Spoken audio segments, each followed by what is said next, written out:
Bismillahirrahmanirrahim. Alhamdulillahirabbil alamin. Wassalatu wassalamu ala sayyidina Muhammadin wa ala alihi wa sahbihi ajma'in. Amma ba'du, faqad qala al-imam al-mufassir Al-Syekh Al-Allamah Muhammad Nawawi bin Ahmad bin Arabi bin Ali rahimahullahu ta'ala wa nafa'ana bih wa bi barakati ulumi wa ghafara lahu wa li masyayikhihi wa li masyayikhina amin.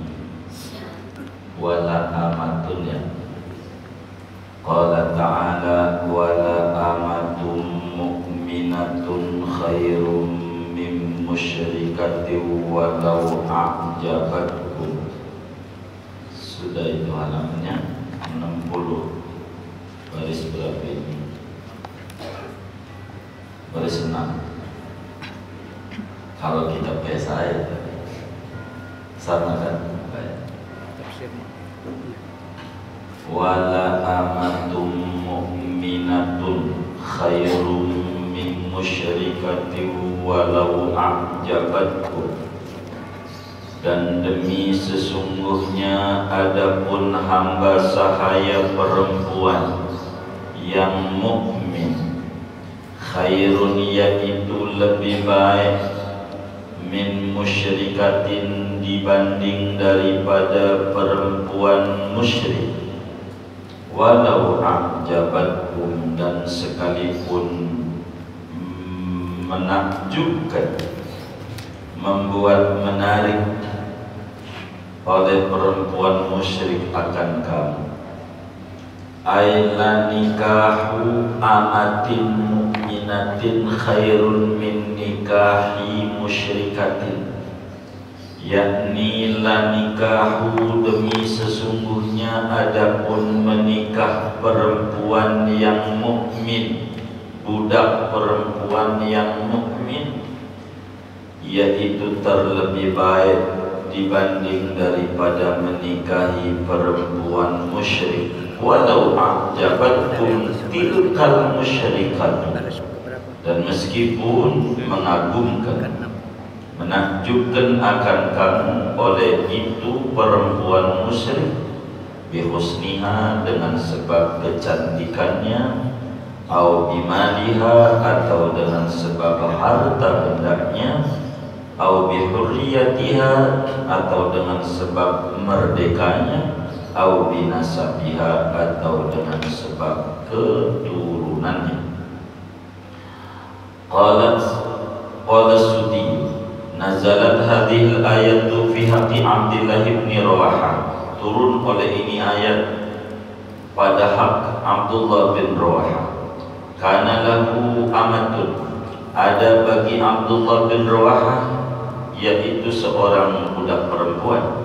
Fa'ataqaha, lalu memerdekakan oleh Abdullah akan budaknya.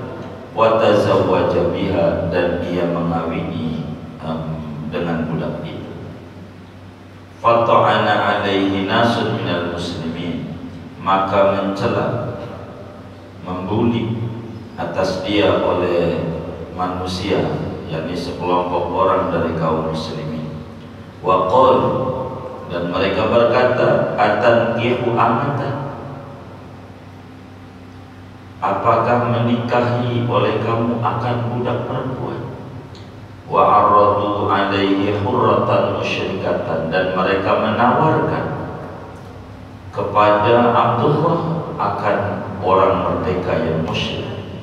Fa'anzalallahu ta'ala tilkal ayatan, maka menurunkan oleh Allah Ta'ala akan itu ayat. Wala tunkihul musyrikin hatta yu'minu, dan jangan menikahkan oleh kamu akan laki-laki musyrik sehingga beriman oleh mereka. Ay wala tuzawwijul kuffara walau kanu ahla kitabin al-mu'minati hatta yu'minu, yakni jangan mengawinkan oleh kamu wahai para orang tua pada orang-orang kafir, sekalipun ada orang kafir itu ahli kitab. Jangan al-mu'minati akan perempuan-perempuan mukmin hatta yu'minu, sehingga mereka beriman si kafir itu. Wala 'abdun mu'minun khairum min musyrik, demi sesungguhnya adapun hamba sahaya yang mukmin, yaitu terlebih baik min musyrikin, daripada orang musyrik.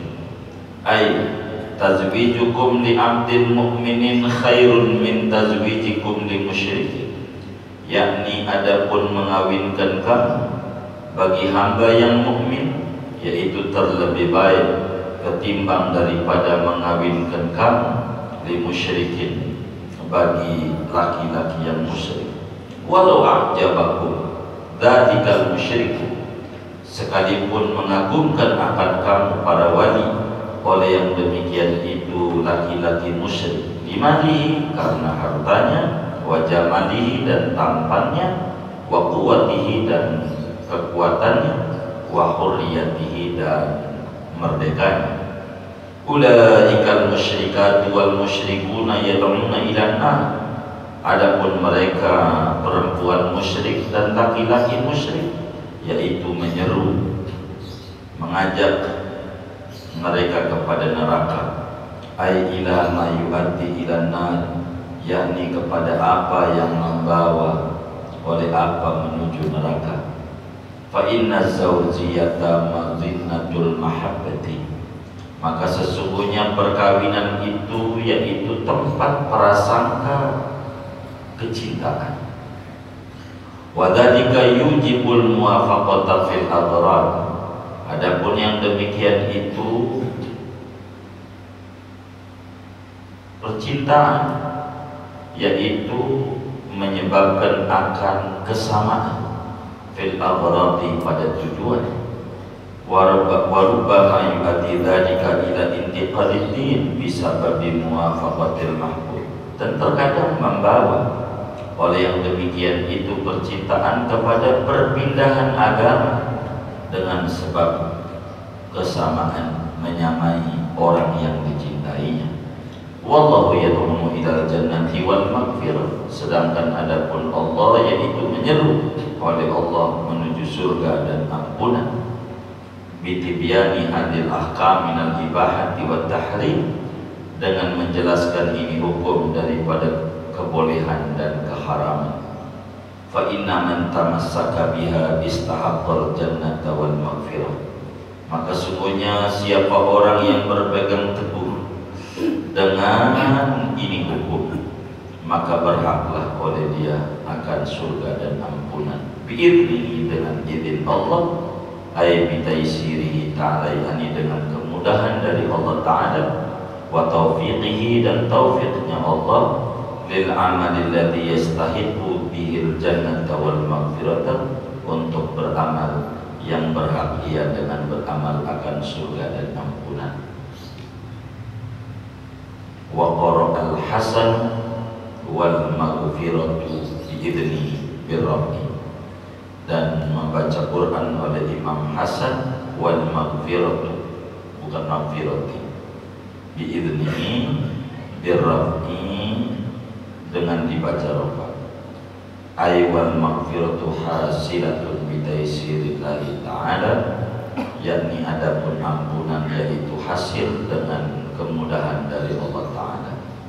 Wa yubayyinu ayatihi, dan menjelaskan oleh Allah akan ayat-ayat Allah, ay amrahu wa nahyahu, yakni akan perintah Allah dan larangan Allah, fit tazawuji, pada berkawin, wa tazwiji, dan mengawinkan anak, ulin nasi, bagi manusia, la'allahum yatadakkarun, agar supaya mereka manusia itu mengambil pelajaran, bertadabur, mengingat apa? Qubhal manhi, akan buruknya larangan, wa husnal mad'uwi ilaihi, dan bagusnya seruan ilaihi, kepadanya. Wa yas'alunaka 'anil mahid, Sallallahu segini.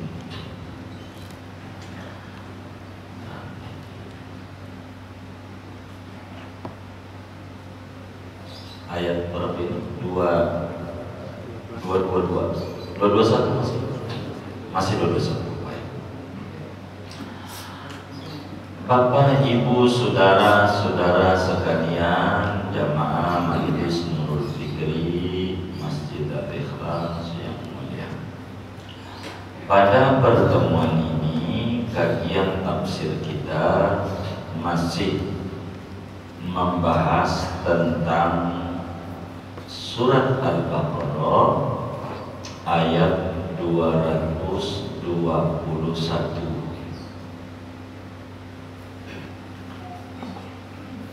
di mana ayat Surat Al-Baqarah ini bercerita tentang hukum nikah beda agama. Ayat ini berbicara tentang nikah beda agama. Apa hukumnya? Begitu. Sebagaimana pertemuan yang lalu dijelaskan, ada seorang pemuda sahabat Nabi namanya Marsad Al-Ghanami. Marsad bin Abi Marsad, sahabat, diutus oleh Nabi dalam satu keperluan ke Mekah. Di sela-sela kehadirannya di Mekah dalam rangka menunaikan misi, yakni perintah Nabi, dia ketemu dengan pacarnya dia yang dulu, namanya Inak. Ini pacarnya. Jadi adalah muncul disebut CLBK. Apa itu CLBK? Cinta lama bersemi kembali. Udah sepuh paham juga ya. Ternyata bukan baru. CLBK itu dari dulu sudah ada. Muncul tuh bagaimana dia dengan si Inak, seorang perempuan non-muslim, orang kafir Quraisy, orang kafir. Ya, dia muslim, Marsad juga muslim. Pacarnya, sudahlah, kan yang beda cuma status agama. Kata Marsad, nggak bisa. Ya saya sih ada, demen itu ada. Iya, ente keinget waktu dulu di kebun, begitu, bawa pisang. Iya. Jadi ditanya, Marsad dirayu terus oleh Inak. Sudahlah kita menikah, diajak kumpul tak mau. Ini tidak boleh dalam agama, kumpul kebo namanya. Nikah aja, kata Inak, kita nikah. Masalahnya kami sudah statusnya muslim, Anda non muslim, nggak bisa kita nikah.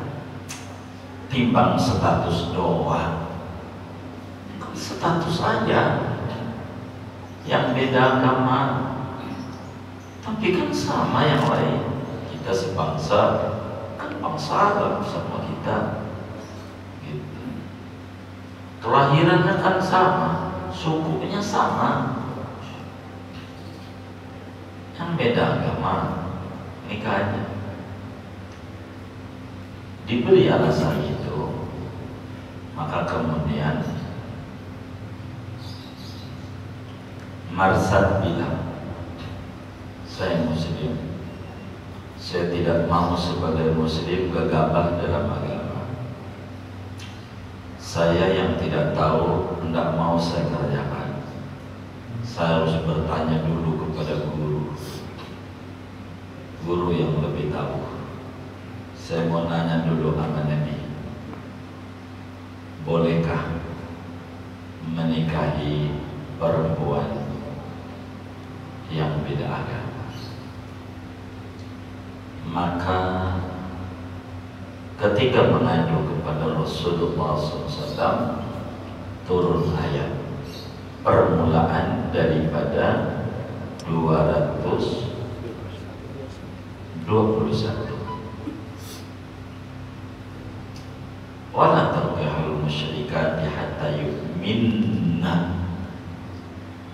Jangan Anda nikahi perempuan non-muslim kecuali dia beragama Islam, mengandung Islam, baru boleh.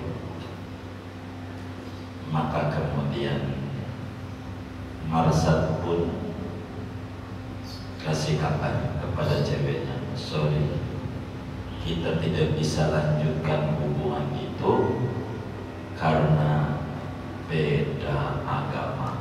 Haram dalam agama kami menikah dengan perempuan yang beda agama.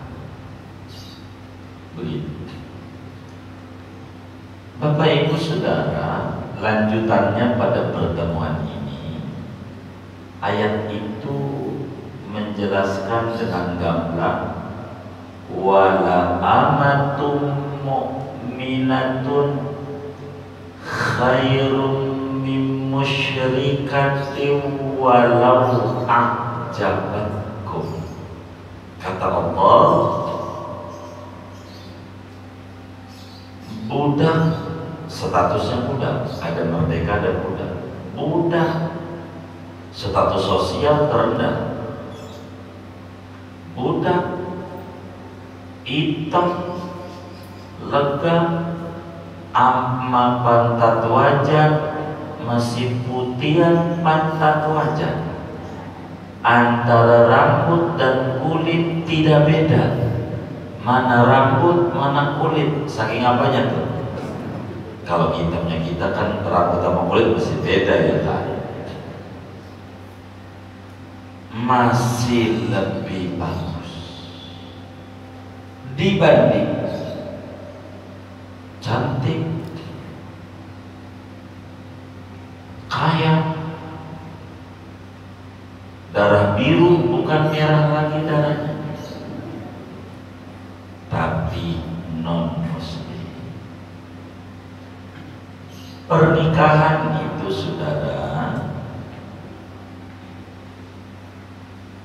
harus memandang berbagai aspek. Tidak boleh satu aspek.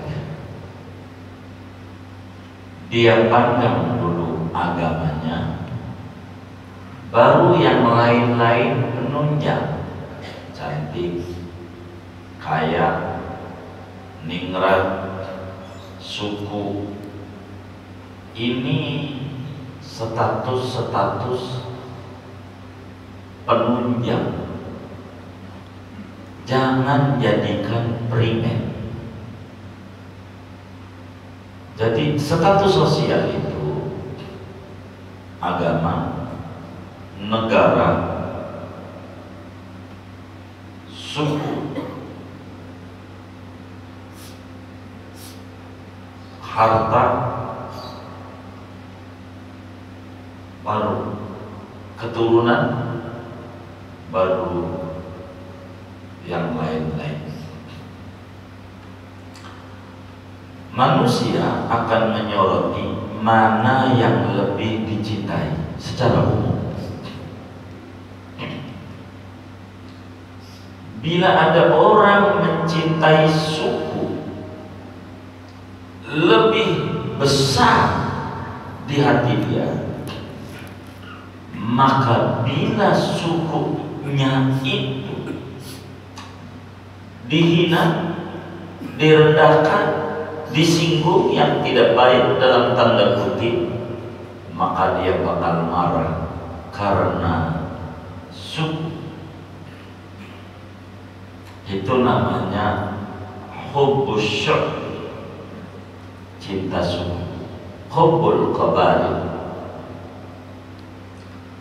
Begitu juga bila orang itu mencintai negara lebih besar, maka bila dia negaranya dihina, diinjak-injak oleh bangsa lain yang mengeruk kekayaan negaranya, maka semangat kecintaan kenegaraannya itu, kebangsaannya, maka akan bangkit. Begitu, namanya jiwa nasionalisme. Itu begitu. Begitu pula orang seterusnya. Ketika orang itu kecintaan kepada agamanya lebih dominan pada dirinya, maka urusan dalam bernegara kurang begitu. Urusan dalam kesukuan kurang begitu. Tapi ketika negara agamanya diinjak-injak kehormatannya, maka dia bangkit untuk membela agamanya. Itu di dalam kehidupan masyarakat. Itu pasti begitu. Tergantung. Begitu orang kecintaan pada satu partai tertentu, ketika partai itu ada merasa dihina, dia bangkit. Ini namanya cinta partai. Di dalam kehidupan berumah tangga, pernikahan dalam Islam, maka yang harus menjadi asas, dasar, landasan pokok dan pondasi pernikahan harus landasannya agama. Yang lain-lain menjadi sekunder, jangan primer. Landasan utama menikah jadikan landasan agama.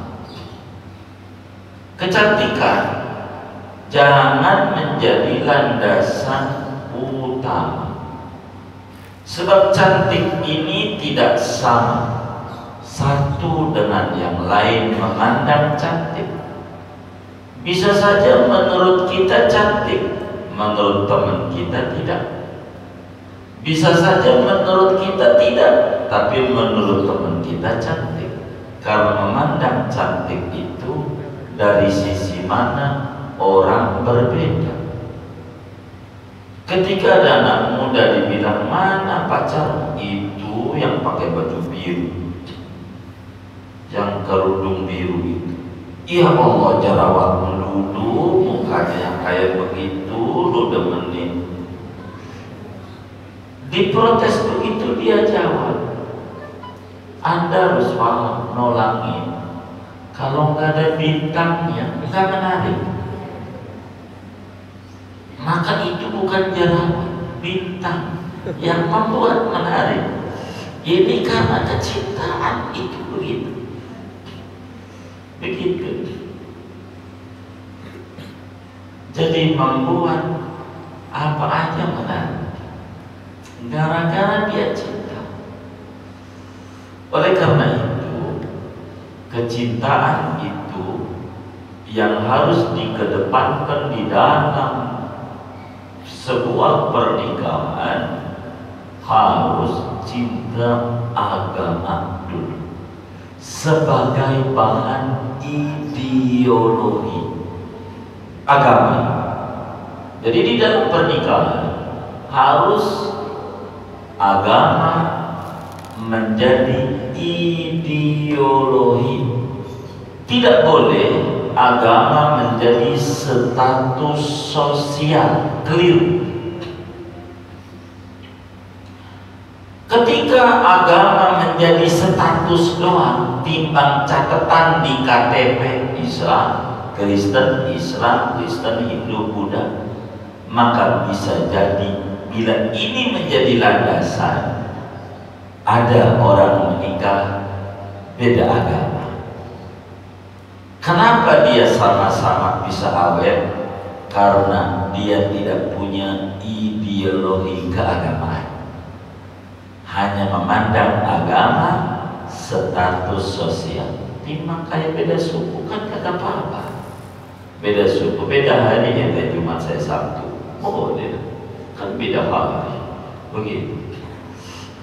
Beda warga negara kan sama aja, beda agama sama aja. Itu karena agama dipandang status sosial, bukan sebuah ideologi seorang beragama. Maka Islam menekankan, jadikan agama landasan. Jangankan di Islam, saudara, boleh tanya ke teman-teman kita di gereja, kan dekat dari sini, dekat nggak? Dekat, nggak perlu pakai mobil. Itu saudara, antara Protestan dan Katolik nggak boleh menikah. Itu dalam mereka aja ada. Kan sama-sama Kristen, cuman beda. Yang satu kiblatnya Roma Katolik, yang satu kiblatnya Martin Luther. Kiblat Protestan tak boleh seagama, beda gereja, gereja macam-macam, sama-sama Protestan, tapi ada HKBP, ada Advent, ada Sang Timur, macam-macam, beda, masih nggak boleh, kudu ngikut segereja. Itu begitu dalam mereka. Itu baru sama-sama agamanya, karena dalam mereka gereja pula yang benar, yang lain tak benar, semuanya begitu.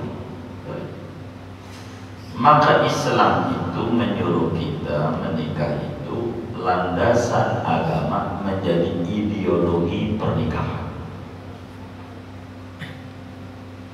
Cantik temporer,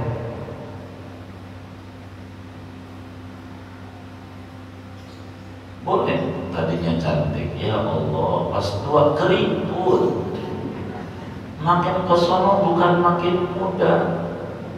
Kalau alasan nikah karena cantiknya, maka ketika perempuan itu sudah tak cantik lagi, yang alami penyebabnya tua, yang nggak alami kecelakaan dan seterusnya, maka kita nggak ada cinta lagi, sebab sudah tak ada cantik.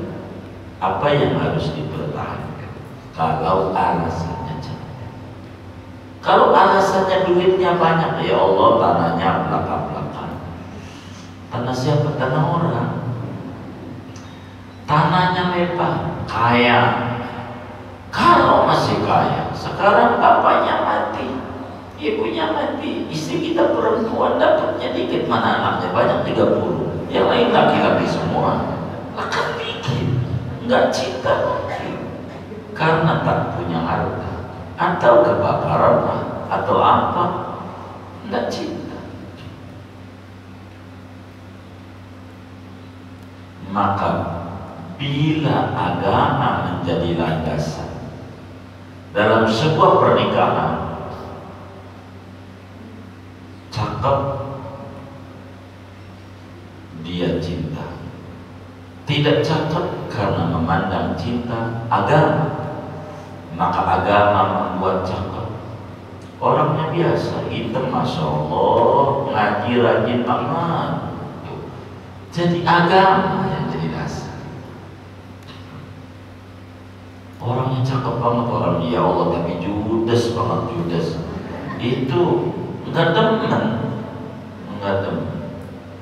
Jadi agama, enggak punya harta, kita cinta. Apalagi punya harta, begitu.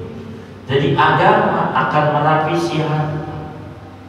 Ketika landasan penciptaan pernikahan itu agama, maka Sayyidatuna Khadijah al-Kubra hartanya selamat, tidak acak-acakan, kekayaannya lari benar karena agama. Rugi kalau nggak ada agama, rugi kalau nggak ada agama. Maka agama harus menjadi ideologi pernikahan. Adapun status sosial, Buddha, merdeka, suku, kewarganegaraan, sekunder, penunjang, jangan jadiin tujuan, jangan. Dan itu bakal bahaya. Karena itu pada ayat ini Allah jelaskan, kalau sampai kita pengen nikah beda agama, kata Allah sampai dibilangin wala amatun mu'minatun khairun min musyrikatin walau a'jabatkum. Status sosial tak mengapa bila kesamaan ideologi. Kata Allah masih mending beda status sosial, masih lebih baik bila ada kesamaan ideologi dibanding status sosialnya pasangan kita lebih tinggi tapi bangunan dasarnya tanpa ada ideologi agama. Itu begitu. Allah bilang budak hitam legam tapi mukmin, Islam agamanya masih lebih baik dibanding kita menikahi perempuan cantik, jelita, kaya raya dan seterusnya tapi beda agama. Tapi menarik, duitnya banyak, walau a'jabatkum. Tapi menarik, cantik, walau a'jabatkum. Tapi menarik, turunannya Nimrod, raja.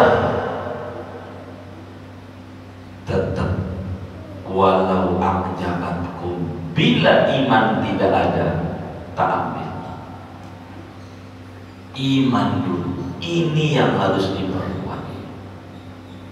Jangan kayak di belakangan, imun diperkuat, iman dan repot, iman aja. Ada satu kasus zaman dahulu sahabatnya Nabi kita Muhammad SAW. Ini kita berbicara sejarah turunnya ayat demi ayat itu ada sejarahnya. Ada sahabat Nabi namanya Abdullah bin Rawaha, sahabat agung Nabi, kurang berpunya, Abdullah bin kurang berpunya. Dia punya budak. Zaman dulu orang tuh dijual,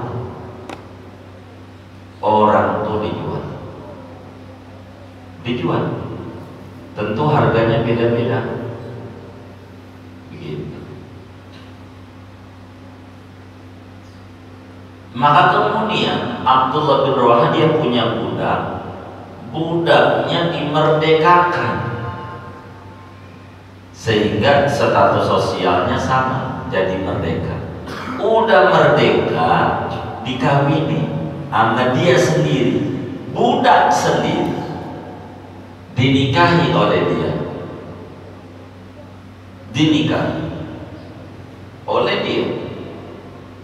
dibully oleh teman-temannya, viral. Ada orang menikahi budak sendiri. Waduh, teman-temannya yang membuat viral dibully. Mau ngapain ngawinin budak? Kata temannya, nih tetangga gue non muslim cantik, jelek begitu, mau ngapain? Yang dilihat agamanya oleh Abdullah bin Rawaha. Agama menjadi ideologi, boleh dia pindah, tapi agamanya cakap. Sedang al-ummu madrasatul ula, ibu adalah universitas pertama buat seorang anak. Bila ibunya tak ada agama, susah. Pengen anaknya hafal Quran, pengen anaknya bagus agamanya, ibunya tak ngerti Al-Qurannya, hafal nyanyian. Mbak Suri tak gendong, gimana mau hafal Quran? Oh, dia kagak ngerti. Minimal sholat. Allahumma sholli sholatan kamil. Lepas sholat jadi anak-anaknya, karena rekaman pertama bocah pendengaran. Apa yang mau ditanamkan? Bapaknya kerja gojek, kerja kantor, nyiram kembang, emaknya yang nanemin agama. Kalau emaknya tidak ngerti agama, habis. Maka emak ini penting buat anak-anak kita. Begitu. Tidak ngerti agama susah. Beda suku aja kadang ribet. Ini adatnya begini, ini adatnya begini. Mau kawin kata bininya, jangan, itu hari bapak gue mati. Jangan, kata orang dulu juga nggak boleh ngawinin di hari mati orang tua. Itu omongan benar orang dulu. Kata orang dulu, jangan ngawinin anak di hari orang tua mati. Ini hari ini orang tua kita mati, jangan hari ini ngawinin, urusin tuh mayat orang tua dulu. Begitu maksudnya. Bukan hari orang tua kita Senin, kita mau ngawin Senin, jangan. Minggu ini jangan, ini matinya bapak.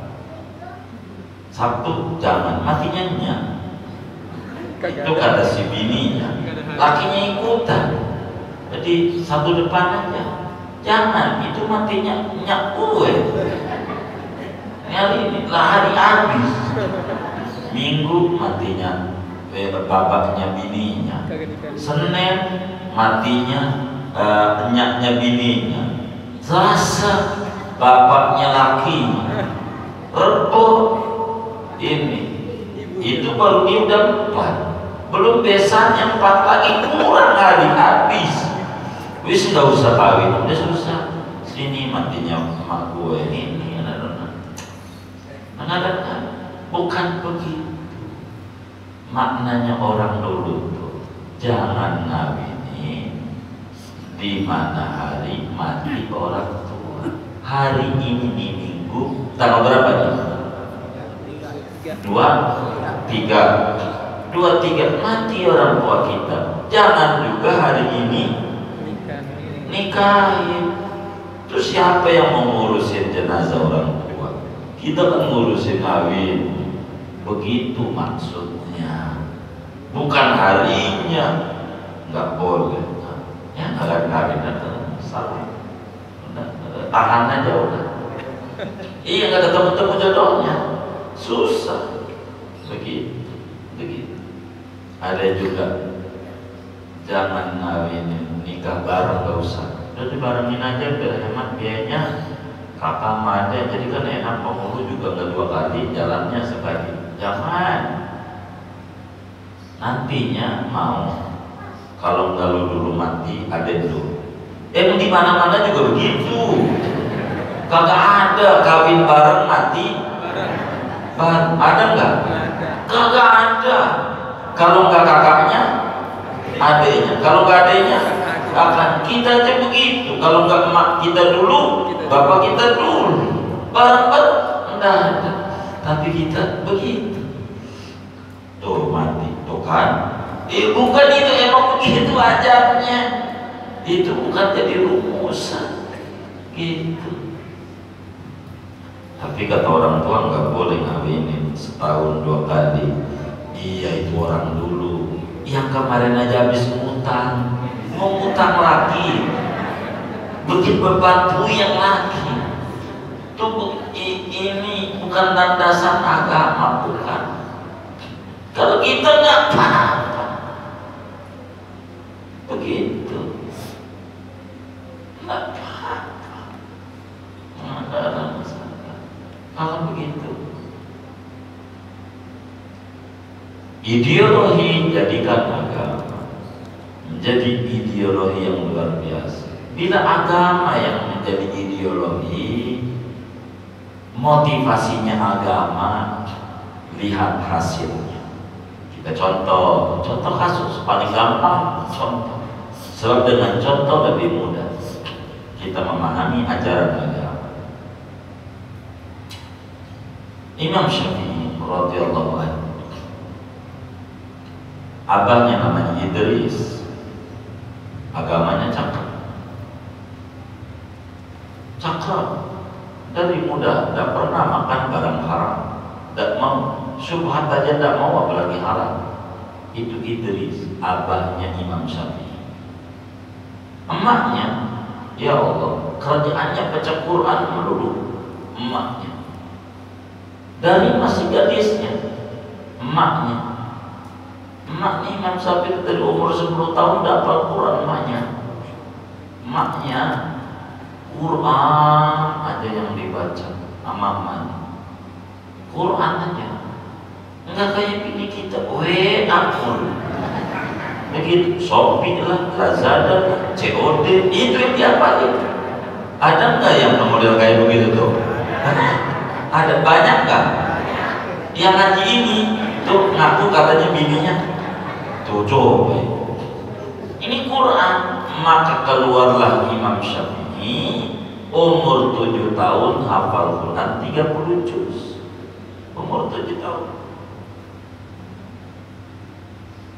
Dulu ada Abdullah bin Mubarak, yang namanya Mubarak ini hitam, legam. Mubarak, orang namanya Mubarak, hitam legam. Pokoknya rambut sama kulit tak ada beda. Saking apanya? Hitam banget. Mubarak. Kala itu di Marwah. Marwah ini Irak ya, mau perbatasan Iran. Marwah sih, Marwah. Rajanya namanya Nuh bin Abi Maryam. Nuh bin Abi Maryam ini Raja Ali. Raja adil, cakep. Jadi ketika si Mubarak dulu saya panggil dengan bahasa saja ya, enggak Sayyidina Mubarak. Ini bukan enggak ada, biar mencontohkan karena raja sama orang biasa, bukan kita bahasa kita, bagi kita bahasa cerita. Jadi si Mubarak ini bujangan, pengen kerja, maka kerjalah sama raja namanya Nuh bin Abi Maryam. Nyari pekerjaan susah dia, begitu. Maka kata Nuh bin Abi Maryam, sudah tidak ada pekerjaan yang lain di saya, sudah tidak menerima karyawan. Kalau mau jaga kebun gak apa-apa. Kalau jaga kebun, saya masih punya tuh kebun. Kebun apa? Enggak apa-apa deh, jaga kebun juga. Maka dibawalah Mubarak dengan gaji sesuai yang ditentukan sebagai tukang kebun. Mubarak kebun apa? Kalau kita di Malang, baju apa ini?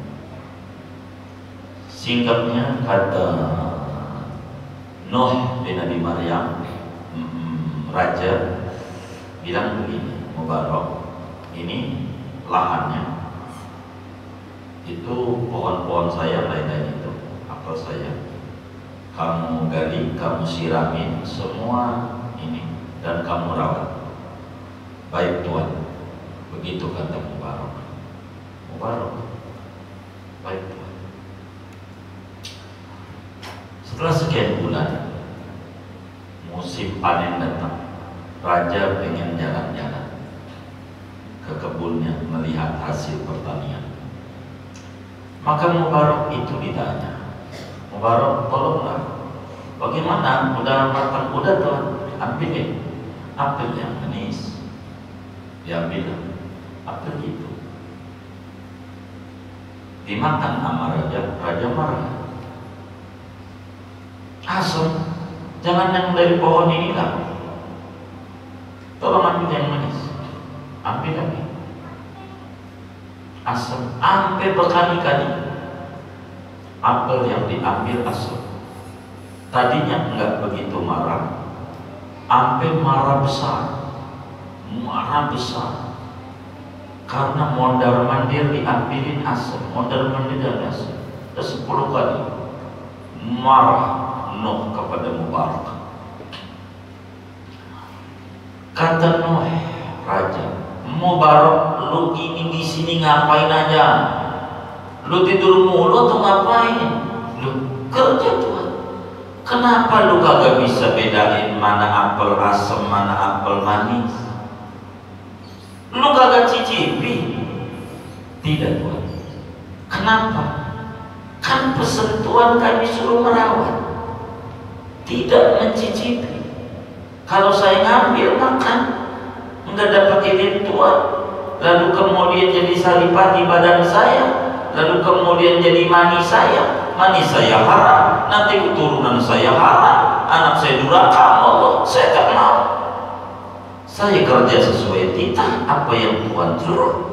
Saya tak mau ngambil, karena Tuhan suruh rawat, kami rawat. Tuhan tak pernah nyuruh, nanti dicicipi. Tidak ada itu ngomong begitu. Si Tuhan di hatinya, agamanya cara. Ini Mubarak. Iya, maafin saya, kata dia. Ujungnya ngobrol lagi dengan Mubarak, nanya-nanya cara perkawinan yang bagus, nikah itu bagaimana? Menurut Mubarak, nikah itu yang bagus bagaimana? Panjang ini cerita, saya tidak mau ceritakan semuanya. Sampai Mubarak bilang, mau ala Yahudi, ala Nasrani, ala adat orang biasa, mau ala Islam yang diajarkan Nabi.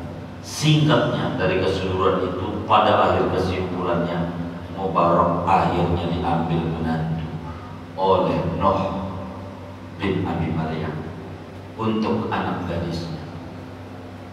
Ini 100 Hijriah ini kasus ini.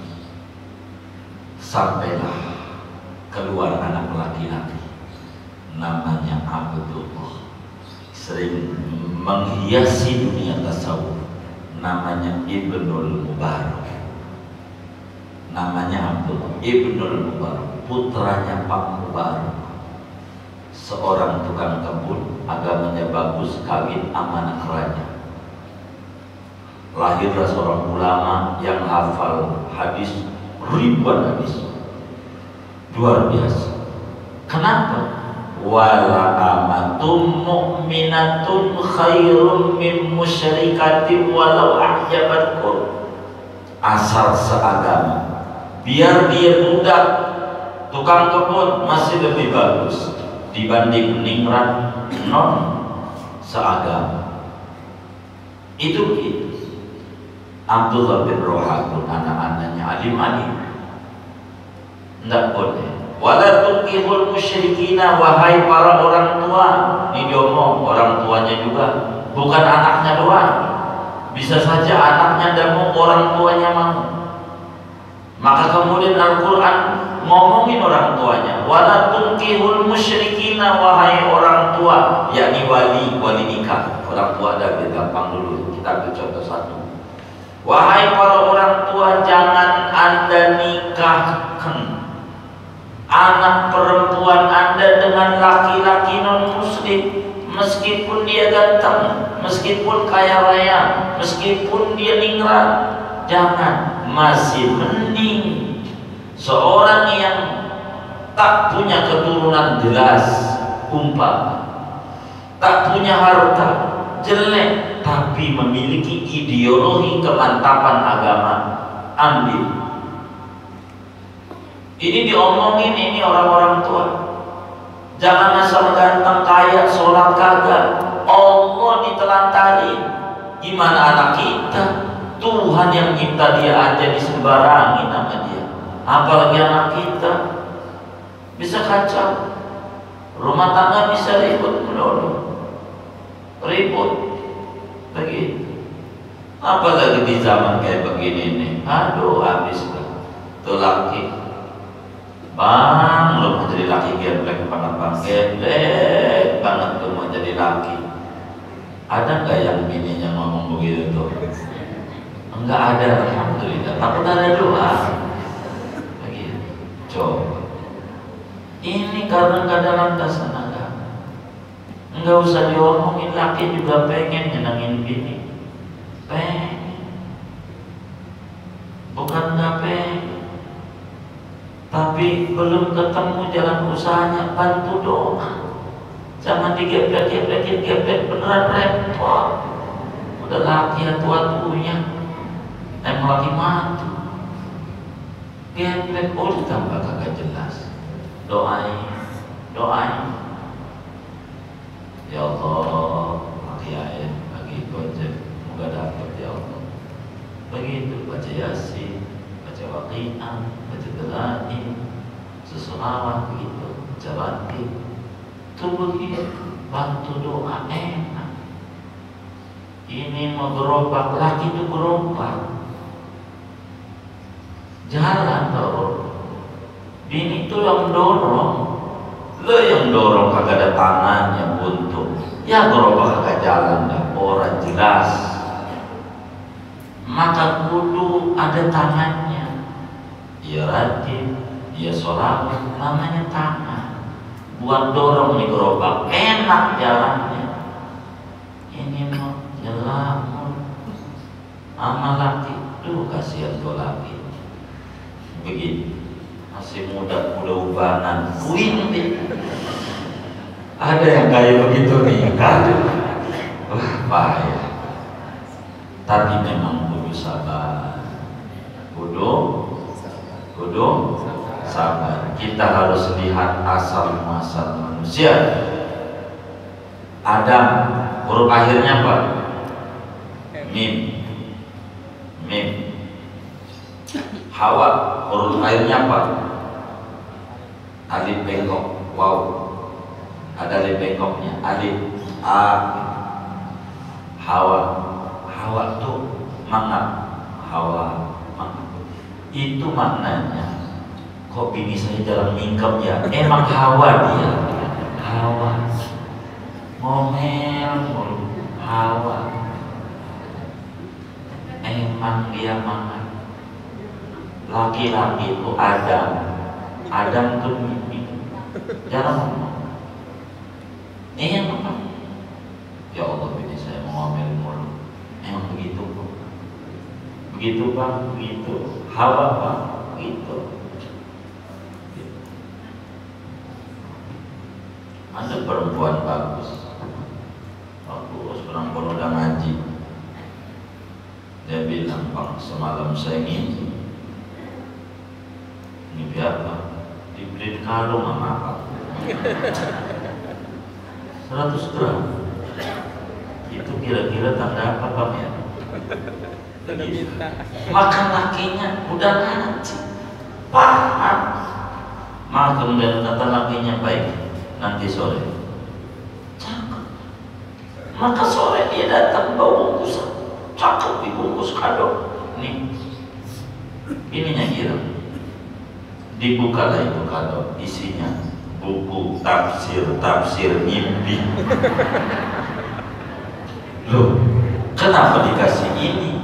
Lah katanya kamu ngimpi. Dikasih kalung 100 gram. Tafsirnya apa? Mana saya tahu, maka saya beliin. Lu mau kagak ngerti geblek banget, minta dibeliin, gue ngomong dong. Iya nanti doain bila gojek ini bahasin, nanti saya beliin kalung. Mau rantai kapan? Mau rantai kucing? Apa gitu? Agama menjadi dasar di dalam sebuah pernikahan. Itu maksudnya.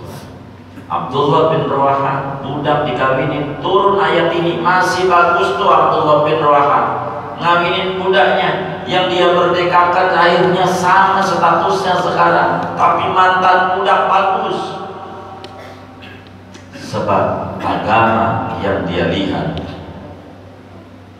Wala abdun mu'minun khairun min musyrikin, menantu yang mukmin budak hitam jelek lebih bagus daripada non muslim, meskipun dia menarik. Kenapa harus agama menjadi ideologi sebuah pernikahan, harus menjadi pondasi pernikahan? Ulaika yad'una ilal nar. Sebab beda agama, beda prinsip. Dan ketika beda prinsip, menikah harus satu visi dan misi. Ini bisa menanamkan akidah non muslim pada anak kita. Yang kita bingung, kita mau pergi, ditanamkan, repot.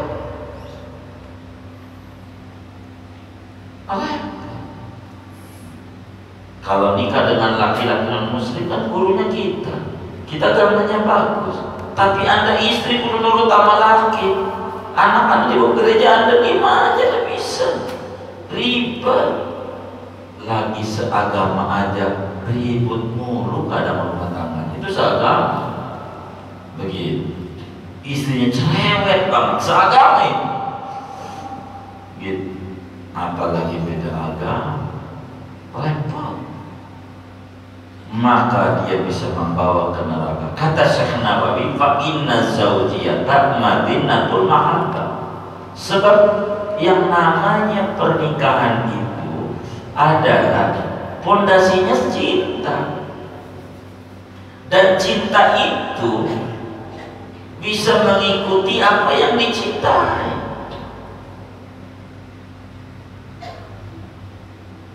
Bila kemudian dia lebih berat cintanya kepada ibunya non muslim, umpama jadi non muslim, ditanamkan akidah non muslim, sebuah kerugian. Capek anak kita terombang-ambing otaknya, Jumat dibawa ke masjid, Minggu dibawa ke gereja, mau jadi apa dia? Jadi bingung apa dia. Akhirnya udahlah, biar kita sama, nggak usah ke masjid, nggak usah ke gereja. Lebih parah. Mau apa yang diharapkan pernikahan? Tarjun najata, kata Imam Ibnu Mubarak, tarjun najata walan tasluk masalikaha, inna safinata la tajri ala yabasi. Anda berharap rumah tangganya penuh sakinah, mawaddah warahmah, prosedurnya tak ditempuh mimpi. Tak bisa. Agama harus landasan-landasan. Acak-acakan, lihat aja rumah tangga yang mau. Nggak boleh maka agama, nggak boleh. Jadi repot. Tapi wallahu yad'u ilal jannati wal maghfirah. Allah itu mengajak kita untuk supaya nyampe surga.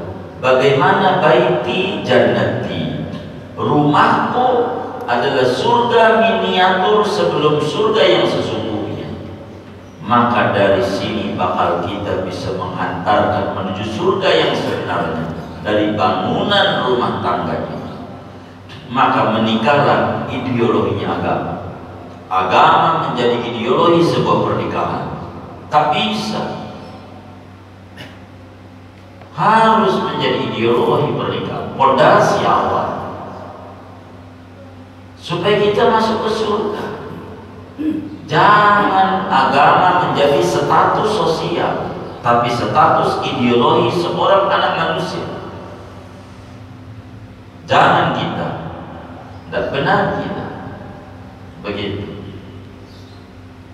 Dan Allah mengajak kepada sebuah ampunan. Oleh karena itu, wa yubayyinu ayatihi linnas, Allah jelaskan. Dari sini barulah yang lain, ngomongin suku, ngomongin status, kita ningrat, kita ini, kita ini. Kenapa negara kita ini kayak begini? Ini juga sama. Kalau zaman dulu Belanda, status sosial menjadi luar biasa nilainya. Belanda itu nomor 1. Belanda, status sosial. Nomor 2, Chinese. Itu nomor 2. Nomor 3, pribumi. Itu status pribumi di kelas. Ada klasternya lagi. Yang agamanya bagus kasih gelar haji karena baru pulang dari Makkah. Dia dapat penanaman agama yang bagus, kasih gelar haji. Ini asalnya gelar haji kita nih. Itu Belanda yang kasih. Kita kasih gelar haji gara-gara haji itu. Dari Belanda itu warisannya. Haji. Makanya Nabi Muhammad gak pakai haji, Nabi Muhammad itu kagak. Begitu.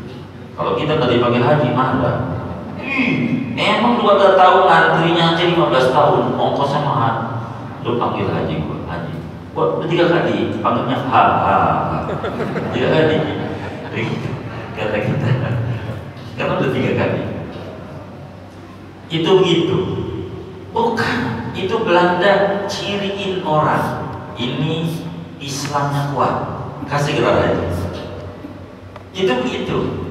Untuk nyiriin, motakin. Bila kemudian kita merdeka dan Islam menyamakan kesetaraan, dan ini orang komunis tidak setuju. Komunis tidak boleh Islam memimpin. Sebab ada kesetaraan dan itu rugi. Itu begitu. Masya Allah. Ini ngomongin perkawinan, ini pakau kita. Doain kau kepenjeruk. Gitu. Kau kepenjeruk doain. Ustaz Darsan, orang Betawi juga, anaknya almarhum Yai Sartini, nama besar kepenjeruk. Kita doain sehat walafiat dan semoga juga ya namanya pejabat biar meningkat jabatannya. Kalau rezekinya meningkat, kalau meningkat jabatannya, kita doain biar dimudahkan urusannya. Amin ya rabbal alamin. Jadi nikah beda agama nggak boleh. Ini datang karena pernikahan ini. Tidak boleh. Itu begitu. Landasan harus ada. Wa yubayyinu ayatihi. Allah jelaskan tentang perintah larangannya dalam nikah dan pernikahan. Linnasi la'allahum yatadzakkarun. Supaya orang ambil pelajaran. Harus benar-benar. Benar-benar. Agama menjadi landasan utama dalam sebuah pernikahan. Maka Nabi sampaikan dalam hadis tungkahul mar'atu li arba'in, li husniha, li maliha, li hasabiha, wa li diniha. Irfal bidzatid din taribat yadah. Motivasi menikah harus landasan agama. Kalau landasan agama syukur, akhlak di depan. Kalau punya akhlak jadi mau marah kayak apa nggak bakalan gampar itu laki yang ini. Kalau mana punya akhlak, nggak punya akhlak tangan ya bahaya. Punya akhlak bagus, punya akhlak. Bagaimana Rasulullah SAW, Aisyah tidak memberikan keturunan kepada Nabi. Tidak ada keturunannya dari Aisyah. Enggak kemudian Nabi kata, nomor perempuan mandul, berkenggak benar. Enggak. Betapa dimanjakan luar biasa Siti Aisyah oleh Nabi. Aisyah tidak merasa kesepian dengan tak ada anak. Enggak ada. Belajarlah kita kepada Aisyah, itu perempuan. Jangan yang bangga. Nuduh sama laki yang agak ribut mulu. Lihat Aisyah, tak punya anak. Malah waktu hari-harinya buat ngapal agama 1210 hadis di luar kepala. Siti Aisyah luar biasa. Bagaimana Nabi memanjakan istrinya yang namanya Aisyah. Banyak. Minum segelas berdua biasa. Gelas dia habis diminum Aisyah diminum juga Nabi. Mandi. Kata Siti Aisyah bilang, bahasanya cakep. Rasulullah kalau mandi bareng sama bininya, seember, satu gayung, gantian.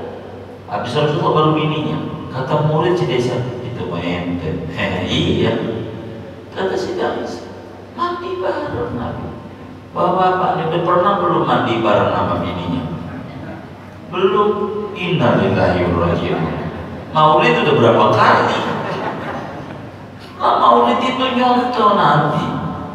Qul in kuntum tuhibbunallaha fattabi'uni, mutaba'ah. Ini Nabi harmonis.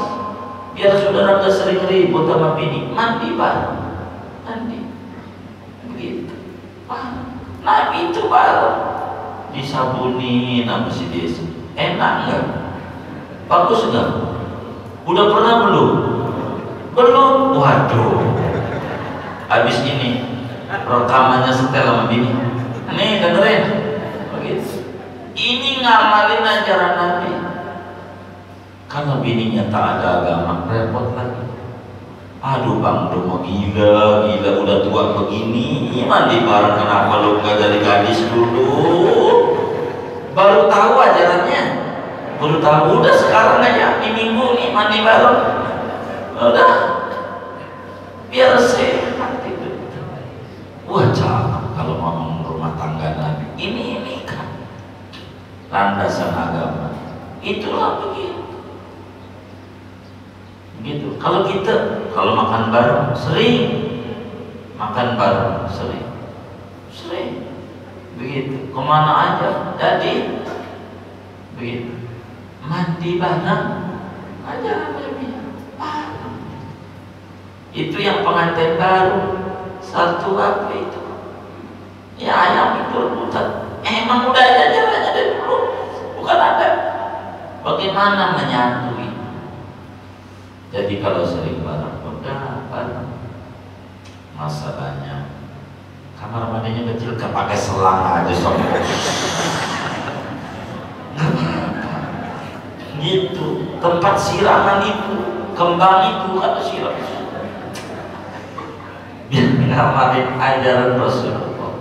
Mandi bareng, bagus. Jadi bakal menumbuhkan semangat. Itu begitu. Jadi yang pertama dalam pernikahan, ayat ini menekankan agama menjadi ideologi seorang muslim. Jangan menikah beda agama, beda umur tak mengapa, beda suku tak mengapa. Yang penting seagama. Betapa ditekan oleh Al-Quran, ulaika yad'una ilan nar wallahu yad'u ilal jannah. Penuh kebahagiaan bila landasan pernikahan akhlak dan agama. Itu menuju sebuah ampunan, menuju sebuah surga. Di surga itu bagus-bagus isinya, akhlaknya baik-baik, rezekinya luas. Kalau orang menikah prinsipnya agama. Karena agama makin dia jalankan, makin bagus kehidupannya. Kalau harta bisa habis, kecantikan bisa habis, kecantikan. Maka kalau agama cakep, ininya pinang. Bang, kayak orang-orang apaan?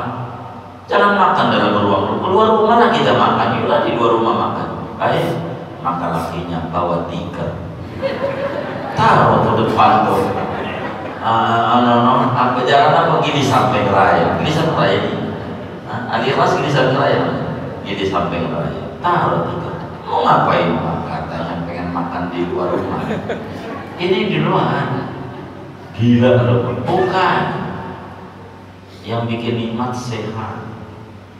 Kalau pahit di rumah sakit macam-macam nggak enak.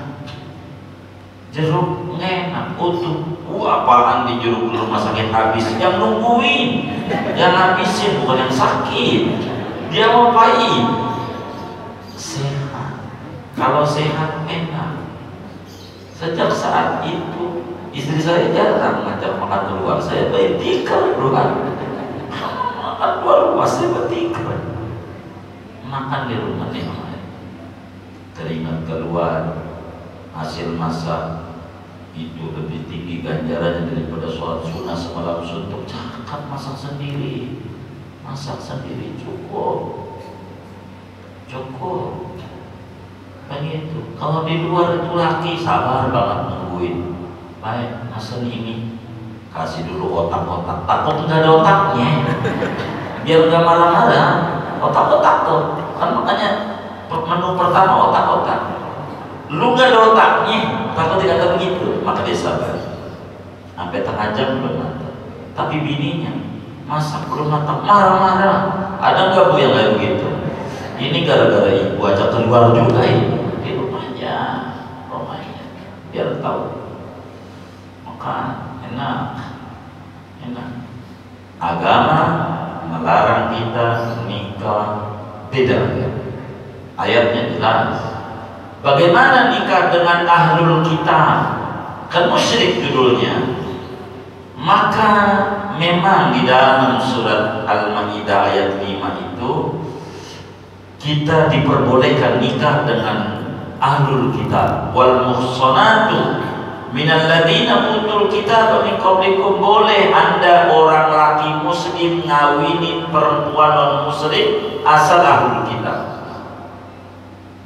Itu begitu. Apa tuh ahlul kitab? Masih Tuhannya Allah, cuman syariat berbeda. Tapi kalau yang di Indonesia ini bukan ahlul kitab. Tuhannya 3. Tuhan Ma, Tuhan Bapa, Tuhan Anak. Begitu. Itu musyrik namanya. Bukan ahlul kitab. Pada akhirnya di ujung tafsir ini, moga panjang kita punya umur ya, bisa tamat. Pada surat Al-Mumtahanah ayat 10 Allah langsung tegaskan lahunna hilul lahum, lahunna hilul lahum walahum yahilluna lahum. Tidaklah non muslim mau wal kitab mau tidak, tahanan ideologi agama harus menjadi dasar. Kesimpulan akhir, haram kita menikah dengan beda agama, hancur semuanya. Sebab nikah harus sama visi dan misi, ideologi harus sama, supaya menjadi dasar agama. Baru menunjang cantik, kaya, ningrat dan sebagainya sekunder, tapi primer adalah agama. Jadi kalau seagama, sebodoh-bodohnya muslim dia tidak bakal menceburkan anaknya untuk menyembah selain Allah. Sebodoh-bodohnya muslim kalau seagama, enak, maka agama harus menjadi landasan. Jangan terlalu banyak milah-milih, ribet. Agama dan akhlak menjadi utama, baru yang lain menyusul. Harta lah, begitu. Inilah, ningrat lah, bagus, darah biru, enggak merah, enggak apa-apa. Tapi harus landasan utamanya agama. Habis nikah ini ayat 222 Allah akan menjelaskan tentang hukum wanita, tentang haid. Kenapa itu haid? Kenapa perempuan itu men? Apa hikmahnya men? Kalau men boleh gak tidur dengan lakinya? Boleh gak kalau men sebelum mandi sekaligus jadi 2 in 1, sekali mandi untuk 2, udah mampet ini tidur aja dulu, habis itu baru mandi? Boleh itu? Nanti bakal dijelaskan oleh Allah pada ayat 222. Yas'alunaka 'anil mahid fa'tazilun qul huwa adhan fa'tazilun nisa'a fil mahid. Nanti pertemuan mendatangnya akan berbicara itu. Kita baru selesai bicara tentang kedudukan pernikahan, beda agama dan alasan-alasannya kenapa dilarang. Segini aja. Ada yang ditanya mungkin, kayaknya marah atau udah mengacung, silakan. Boleh.